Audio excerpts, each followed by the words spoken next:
யாரும் தைரியமாக பேசக்கூடாது என்பதற்காக தான் இது போன்ற தாக்குதல் நடக்கிறது.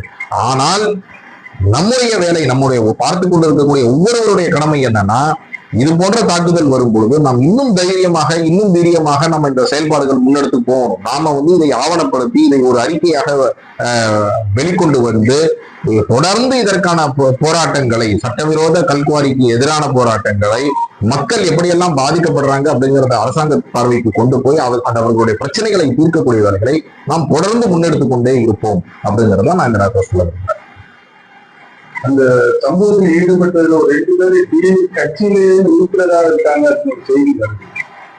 அதுதான் எங்களுக்கும் வந்திருக்கிறது. அவர் ஒரு வட்ட செயலாளர் வினோத்குமார் என்பவர் ஒரு வட்ட செயலாளர், ஆளுங்கட்சி திமுகவின் வட்ட செயலாளர் என்றெல்லாம் தகவல்கள் வருகிறது. ஆனால் இதனுடைய உண்மைத்தன்மையை உடனடியாக காவல்துறைக்கு நன்றாக தெரியும். காவல்துறைக்கு தெரியாம கிடையாது. அப்ப காவல்துறை உடனடியாக யார் வந்தார்கள், யார் அவர்கள்